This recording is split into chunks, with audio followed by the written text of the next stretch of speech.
Welcome to the ReJenerate Podcast, exploring the regenerative movement in all aspects of life to revitalize, restore, and re-energize for a better world. I'm your host, Jenna, so stoked to have you here. Let's regenerate together. All right, welcome to another episode. Today we head to Manitoulin Island, located in northeastern Ontario, Canada, to chat with co-owner Peggy at Three Forks Farms. We get into everything from her philosophy on regenerative agriculture, food security, the local food movement, and even some seed saving tips and tricks. So without further ado, let's get into it. And here is Peggy from Three Forks Farms. All right, welcome everyone. So yes, as mentioned, we have Peggy, who is co-owner of Three Forks Farm, also a huge leader in the local food movement and just overall badass woman. She has such a presence in a room. So super happy to have you here. Welcome, Peggy. Wow, you're making me bashful. It's a pleasure to be here. Thank you so much. You are very welcome. So to start off, this is going to sound like a very basic question, but I think a lot of people aren't really sure. So what is the day in the life of a farmer? Wow, the day in the life of a farmer. That really depends on the day, but I think for me at Three Forks Farms, the way that and I don't know how much you want to get in the nuts and bolts of it all, but I think for us, it's a large balance of trying to balance all of the many priorities that happen around a farm. Everything from our day-to-day, like planting, maintaining all the plants, maintaining all the animals, but also like the bigger picture stuff around, how we do our cover crops and manage our team and make sure we get fed and then also have fun at the same time. So I think it's a lot of a balancing act. Yeah, it's really enjoyable and it's a lot of hard work. The other day we were saying, if you can compare what we do to a gym routine, it would be like a combination of Tai Chi, CrossFit, and weightlifting like all day long. So that's kind of what we do. But I don't know if that answers your question. No, that does. And that was actually, that was a perfect analogy. I mean, you guys have crazy long days, a lot of problem solving, I imagine, kind of day to day, year to year, season to season. So yeah, I just want to give some perspective on to people on, what is the day in the life of a farmer and what it consists of. So with that, your farm specifically is, all organic. I know you care a lot about how the land is treated. So what are some of the land management practices that you guys use and why is that important? Mm-hmm. Yeah, so I'm glad you mentioned that we are organic, and I think that's a major part of our philosophy. And for people that may not know, if I can just go into organic standards a little bit, the fundamental baseline or base of the organic standards is soil. And soil, the whole concept is that if you nourish the soil will nourish everything above it and everything that grows. And so there's many layers to the organic standards, but it also includes embedded within the standards is this regenerative process. So you should never be taking more than you should never be taking more than you're giving back. And your practices should always be around building a stronger ecosystem, but also a stronger system that's completely around and involved in the farm. So that includes sustainability for all of the people that are involved, equity for all of the people and the animals that are involved, fair and humane treatment for every part of the farm. So that's everything from the people, the animals, the plants, and everything. And so we really believe that the organic standard really kind of gives us a benchmark to work from, and then we can build from that too.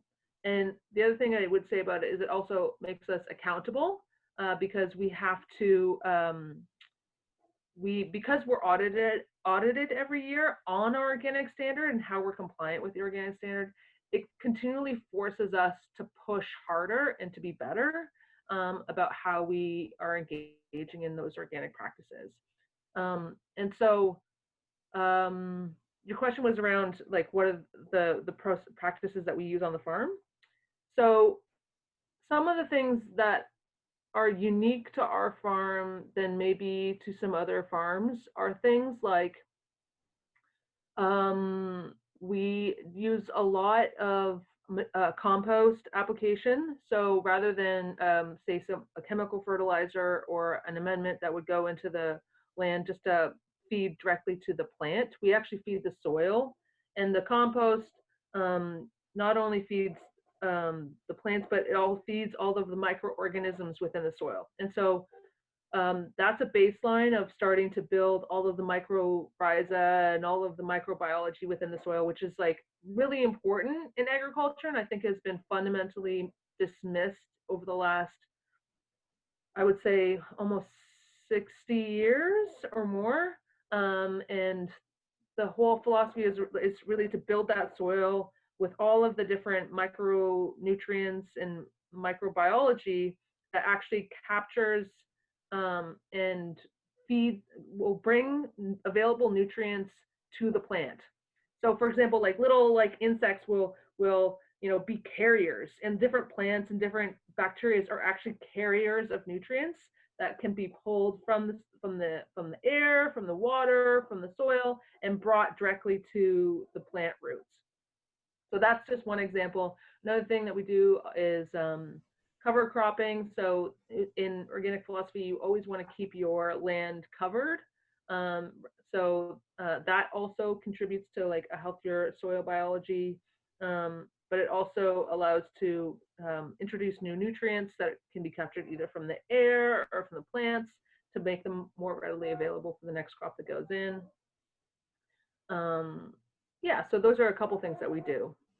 And so would you say kind of some reasonings for that are related to kind of nutrient density for food? Is it related to climate change and environmental restoration? Kind of, what is your philosophy or your vision for why you do those things?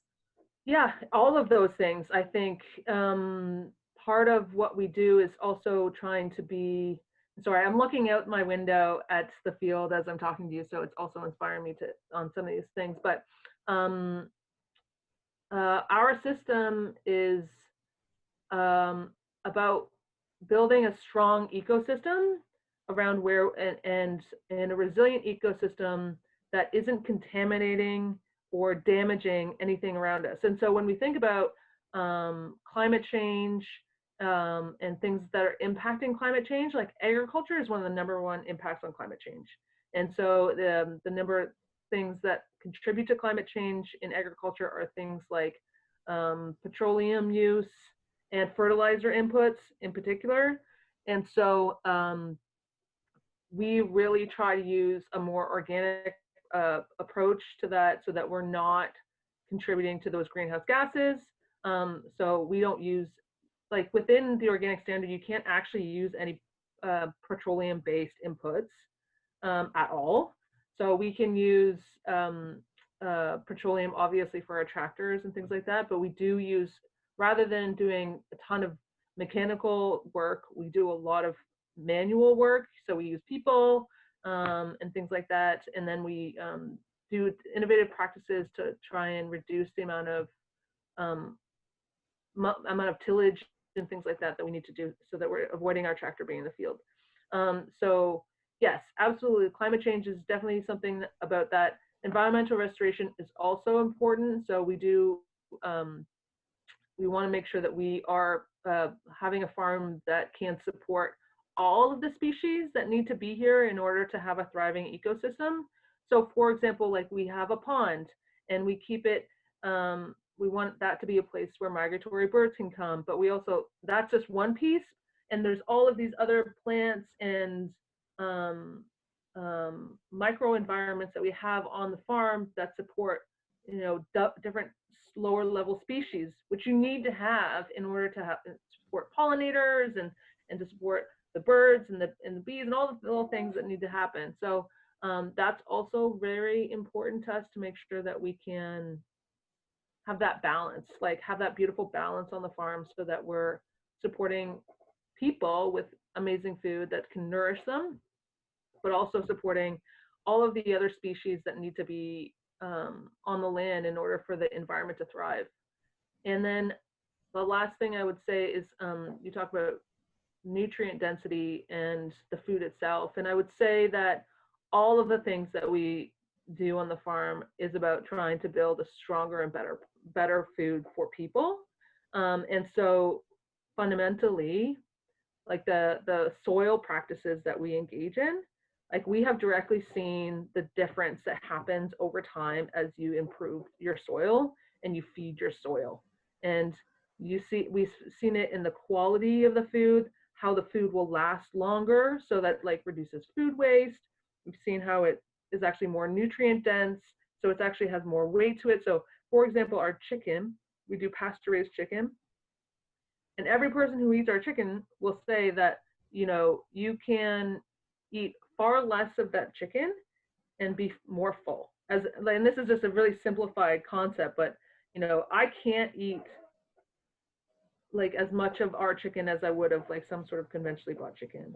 And that's just an example because it is so dense. And that's as a result of our chickens being on this pasture that has all of these different nutrients that they wouldn't otherwise get if they were just in a barn or being barn raised or something like that.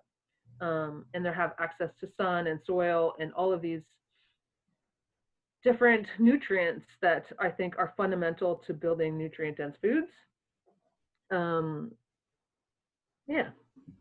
Yeah, no, that's amazing, and you're such a leader in kind of the regenerative farming movement here in Northern Ontario, and I'm really excited to see more farms kind of make that transition and kind of see the same vision and philosophy that you guys have.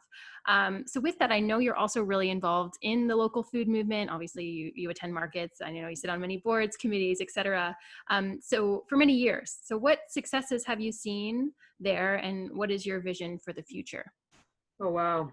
There's been so much success over the last 10 years. Like, I've been involved in the local food movement for a long time. And the last 10 or 15 years have been a wild and amazing ride. But it's been incredibly powerful to see as more and more people have acknowledged the importance and relevance of local food. And I would say that not just on like a personal level, like in terms of, I eat food and I need to eat local food, but I've seen a fundamental shift in the last 5 years in particular, where people are recognizing the value of local food and its role to really impact local economy and to impact local ecosystems and to impact like just general community thriving. So smaller farms, diverse farms, lots of different people on the land is really impacting like communities to be thriving in a way that we haven't seen in a long time. So seeing, I would say like the local food movement, and it's not a phase, it's not just like a point, it's like something that's continuing to grow. And it's really exciting to see, when I first came to the Sudbury region, there was a handful of local food farmers. We struggled at that point, and this was in 2012. So at that point, like the farmers market was really struggling. Like there was a few amazing farmers that were standing strong with it, but it was really lacking from farmers that were actually able to attend or were attending at all. And there wasn't really a lot of local food farmers that were doing a lot of work. Since that time, there's like hundreds of farmers in the region, and new farmers. So that's young people coming to the land, and even retired people like making the choice to make the switch. And they're like digging their feet in and digging their hands into the land and starting to feed people. And so I've seen more food available locally. I can't even tell you how much, like a comparison. It's mind-boggling how much more food that we have now than we did 10 years ago, or like 8 years ago. And we're just going to continue to see that grow. And I think that my passion, particularly in Northern Ontario, about this is that there is such a need for food sovereignty and food security. And there's a real passion to have food security, but we just don't, we need to really support more farmers to be doing that. And so I've done everything I can to like help the infrastructure be in place to support farmers to continue to grow. And that's not just for my own benefit, but for the local food system overall. And I'm really proud to see that it's happened.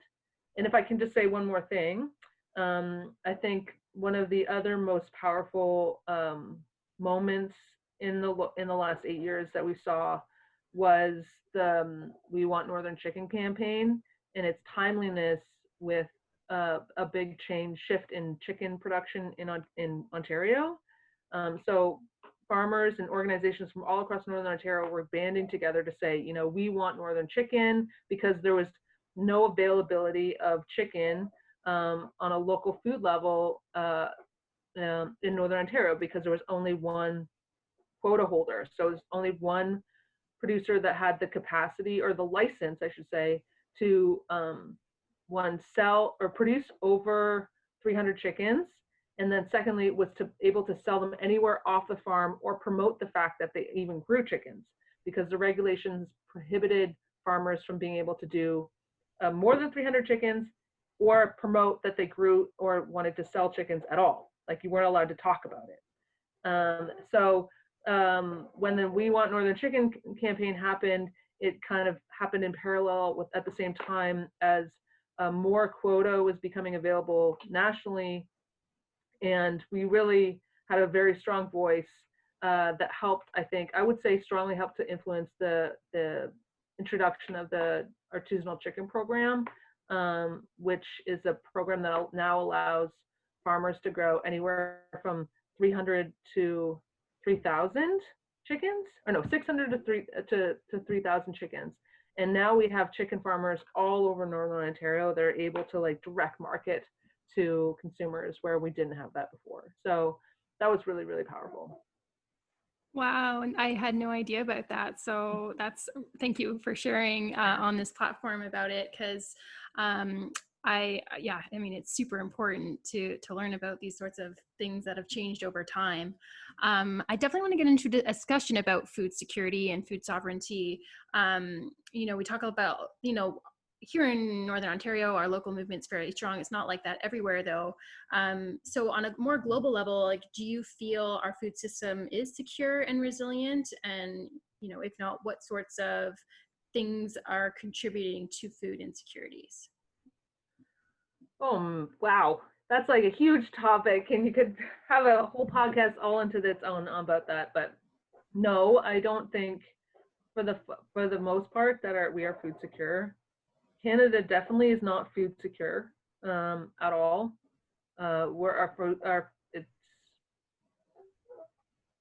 It's really upsetting to think about how food insecure our country is, and how it's becoming more food insecure on so many different levels.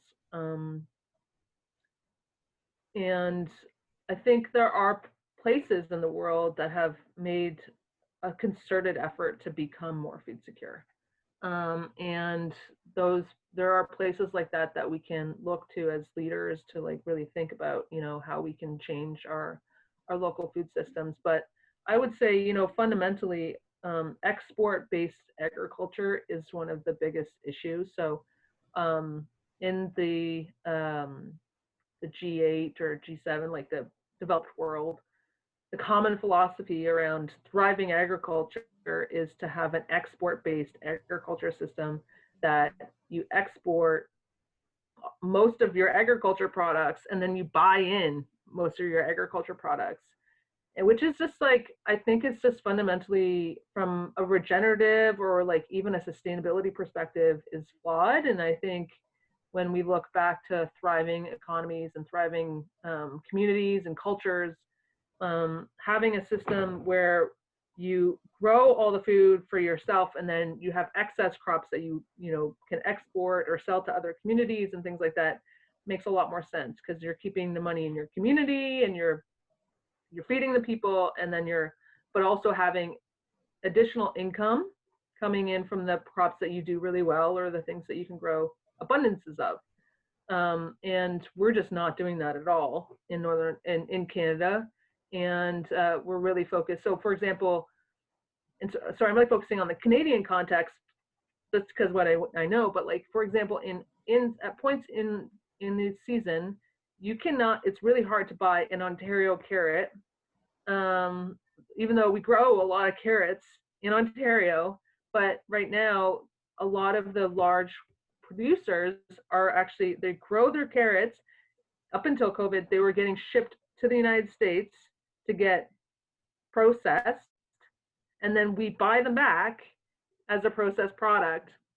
So, which is just like, it doesn't make any sense, right? So, and these kinds of things are food security issues. So, there were people even this season that couldn't get their carrots processed because we have actually additionally lost the infrastructure within Ontario and within Canada to like handle the products that we're even producing, because we're exporting our raw product to the United States to process it, and then we're buying it back.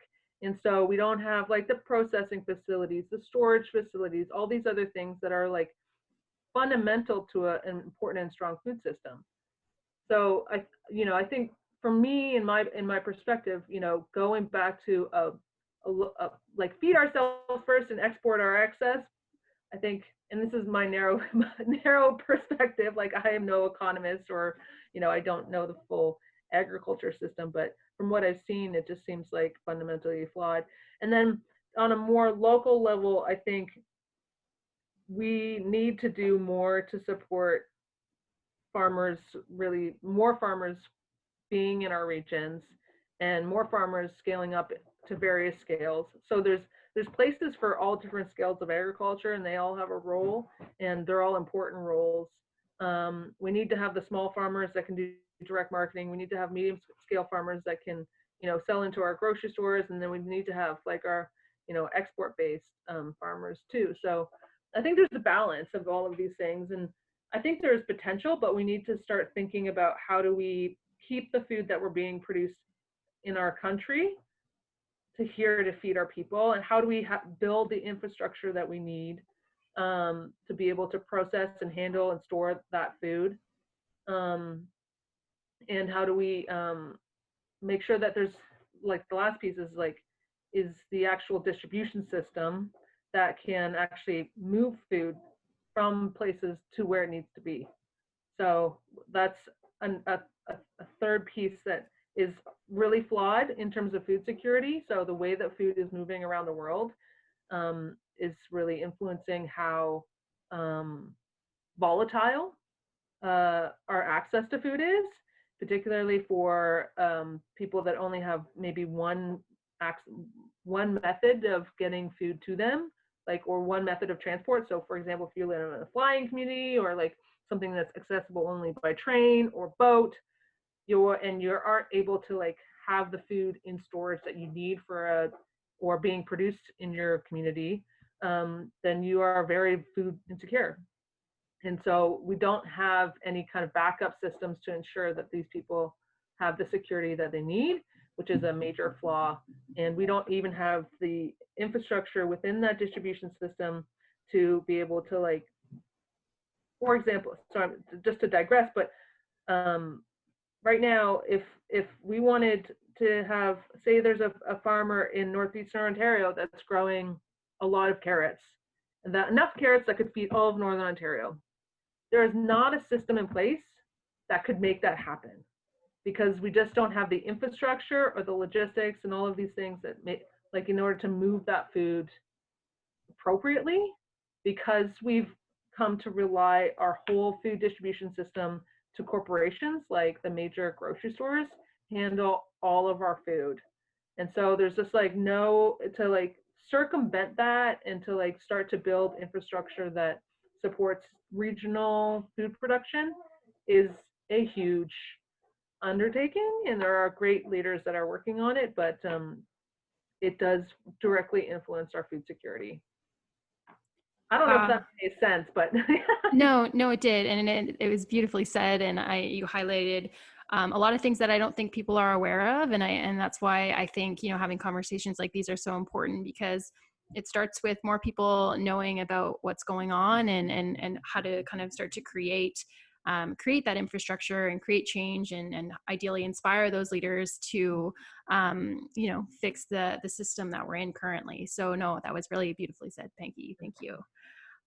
So the next topic I want to discuss, something I don't know really much about, but I know you guys do it on your farm, which is seed saving. So please, tell me, what is that all about? What's the reasoning behind that? And is there like a tie into food security there with seed saving? 100%. So seed saving is fundamentally like saving the seed that you need in order to plant your crop for the next year. So I have saved seed since the day one when I started farming, and I think it's a fundamental right of farmers to be able to do and to engage in, and a fundamental need for Canadian food security. So I forget the statistic right now off the top of my head, but like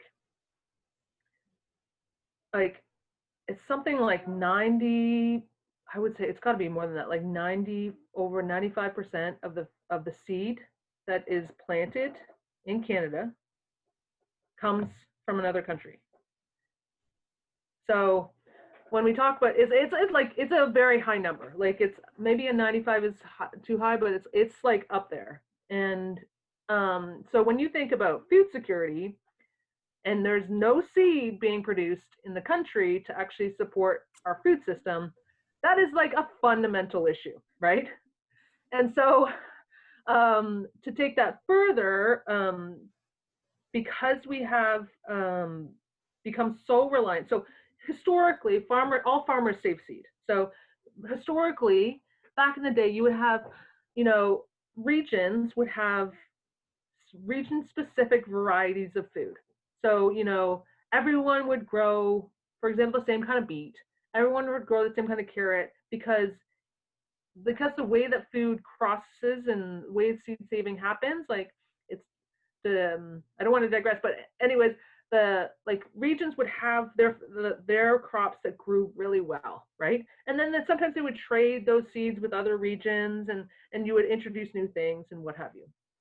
And then as in around like the early 1900s, a shift started happening where seed companies started coming into the picture, and they started to say, oh, well, I can sell seeds, and I can make your life easier, and I can give you new varieties and all these things. And there's a great advantage to that, to having, seed companies take on that role.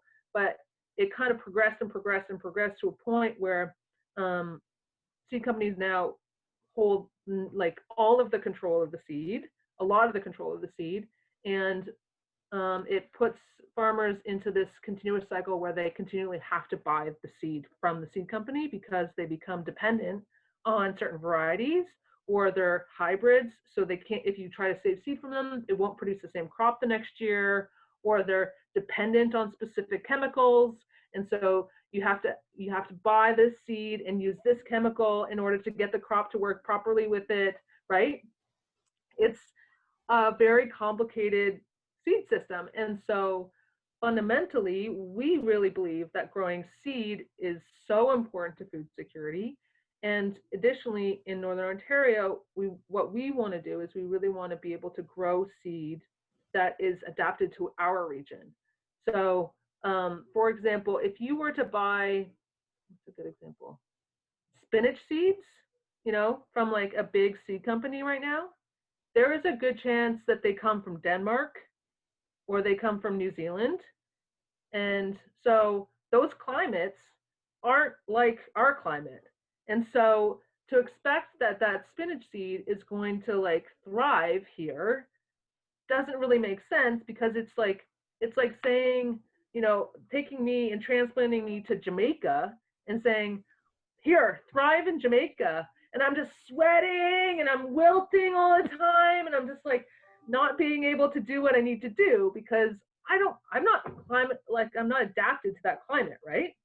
So we're expecting plants to do the same thing because we're importing them from Israel and from Denmark and all these places and expecting them to thrive in our environment, right? Which doesn't always work. And so that's why people get frustrated because their spinach is always bolting and going to seed, or like their onions aren't growing properly and they're just not like getting as much as they want because we haven't been growing seeds in our region so that they are resilient and adaptable to our climate, but also, yeah, like they're resilient in a way that they can respond to our specific climate conditions. So, for example, where we are, we have a certain window of time when we can grow. We have periods where there's like lots of rain in the fall and like there's periods of drought. We've been experiencing drought in the summers recently. And so when we start to build seed that over generations lives within those conditions, it starts to adapt and understand how to thrive in those conditions to be able to continue to grow. Because every plant or every species wants to procreate, right? Like the whole concept of life is to procreate, or not as, but fundamentally most species want to procreate. And so that every plant's going to try and find its best way to be able to do that. And so by building or growing seed year after year after year in a region, it starts to adapt, it starts to thrive, and then it starts to grow better in that region. And so that's part of why we do what we do, because that's part about regeneration of agriculture. If you want to talk about going back to regenerative agriculture, that's building varieties that are actually for our region, that actually thrive really well, also within organic systems that aren't dependent on fertilizers and chemicals. So all of these things impact the genetics of a plant. And so we want to see ourselves, but other farmers take back that right and that responsibility to like grow more seeds that will work well for them and share them with other people so that we can have stronger food security, seed security, and then just generally better food that's growing in our region. Wow, my mind is blown. Thank you. Holy, I had no idea it was that big of a topic, and like there's so much to it that I had no idea. Mm-hmm. So I'm just gonna ponder on that probably all night and probably look into it some more. So I'm happy to talk about it lots more at some other time, but yeah, it is something that a lot of people don't realize. People don't realize when you buy seeds in a seed catalog that they're coming from Israel or some other place. And so, yeah. And there's probably so much opportunity to increase biodiversity there. And, with carrots alone, like we think that there's just one species of carrot, but there's tons. And so if we can actually start building, the biodiversity and keeping the seeds year after year, and again, not being reliant on maybe one company that sells a seed, then, again, the ecosystem thrives and again, that movement of regeneration happens. So, wow, very, very, very interesting. Yeah. And can I just say one more thing? Just like on that. So just like when we're talking about regenerative and we're talking about like food security and things like that, like the other things that happens, and this is, you could talk to a geneticist about this, but what happens sometimes even in the seed world is that like a variety will collapse. So because it's been inbred so much, and it's been just narrow, like it's continued to narrow and narrow and narrow its genetics, like it'll actually collapse. And so sometimes, if only one seed breeder is handling a certain variety of seed, then all of a sudden that genetics can just disappear. And so crops have disappeared because of improper management and like by being managed by only like say one person or something like that. And so that's why it's really important for us to have like varieties being grown by all sorts of different people, and like crossing them and like doing all sorts of letting them interbreed, that's what makes life thrive, is like, let things cross and interbreed. We don't need to all be white, and so so it is a really important part of seed security. Wow. Very, very, very, very interesting. I know we're getting close to time here, and I want to talk about your farm. You've recently relocated to Manitoulin Island. I mean, you've expanded your land, and I know you have some pretty interesting visions for the future of your farm. So, yeah, what do you see happening kind of at Three Forks Farm in the next few years? Mm. Wow, there's so many pieces. Yeah, I think that I think there's two things I would maybe say. So there's like our farm specific, and then there's our broader, bigger picture stuff. And I think that on the farm specifically is that we're really excited about um, the work that we're going to do on building the soil. So when we moved here, the land has been undernourished for many years. So it hadn't been maintained, it hadn't been supported, it hadn't been thriving. The fertility is very low here. And so we're really excited to like see over time like how our organic practices and our regenerative practices will impact the fertility, and how we'll actually start to see higher yields on everything that we're growing.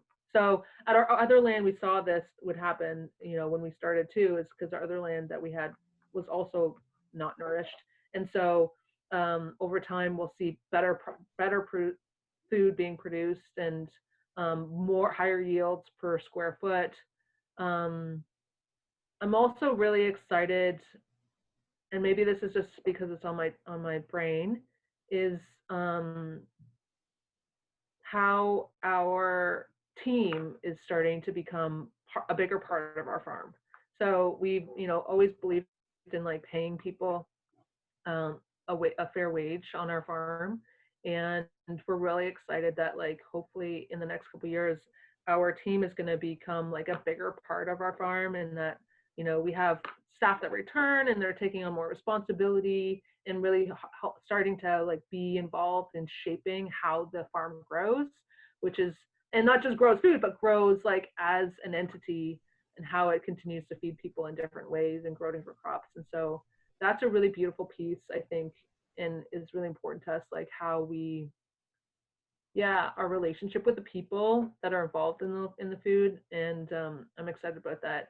And then the last piece is that we hopefully, when in post-COVID days, we're really excited about the opportunities to bring people onto this land and to like have them engaged in this. And we have some plans around some, you know, event spaces, and Eric and I really love cooking, and we love sharing our food with people in lots of different ways. And so we have some kind of really cool and fun ideas about bringing people onto the land so they can experience the food directly in the future. So we really, really hope that that's possible, because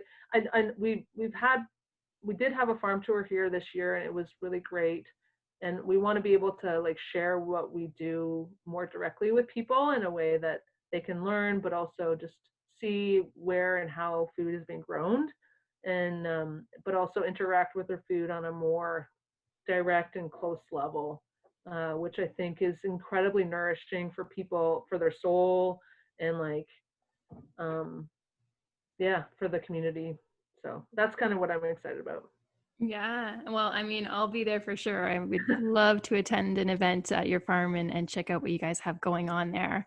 So to end off, I always like to ask, I mean, you've already given us so many different advice and learnings, but what is one thing you would give our listeners on how to integrate a more regenerative lifestyle? Hmm. What would I do?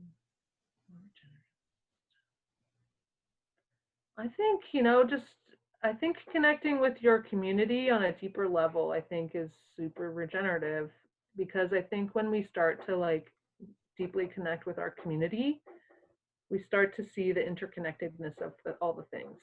So, you know, I engage, like, say I engage with my dentist, and my dentist learns about my food, and then we build a relationship, and and and we learn about different people's struggles, and we learn about where they're thriving, and we start to support each other on a deeper kind of community level. I think that kind of regenerative practice is really, really important. I think it's also really needed these days. And I know that's completely irrelevant to food, but I think it's also relevant to where people are at. And I would, of course, have to say that, support local food, eat more local food as much as you can. And, and I know it's not accessible to everyone and it's not always possible, but, at least acknowledging the value of local farmers, and not just farmers, but like harvesters, gatherers, all the people on the land that are like bringing food to people that, so that they can be nourished, I think is really, really valuable. Yeah. That's amazing. And I would totally agree with your comments on community. And, that's just as linked into regenerative, the regenerative movement as agriculture. We all, everything is interconnected. So that's very beautifully said. So last thing is, where can people find out more about Three Forks Farms? If you want to learn more about us, we're, all over the internet. We have a website, threeforksfarms.com, and we're on Instagram and Facebook. And you can, of course, find us at the Saturday Sudbury Farmers Market, which is a fantastic place to meet us and their farmers. So yeah, we really encourage you to come out and meet us and try some more food. Amazing. Well, thank you so much, Peggy, for joining us on the podcast today. You were incredible. I know I've got some more learning to do after this, and I wish you all the best on the farm in the future and can't wait to follow up with you soon. Awesome. Thanks so much for having me. It's a real honor.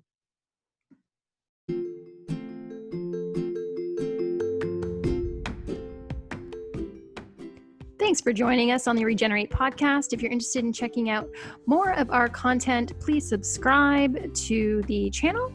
You can also visit us on YouTube at ReGenerate Co. You can send us an email, regenerateco@gmail.com. And if you're interested in connecting with me, Jenna, the host, you can find me on Instagram at Jenna Thornburg.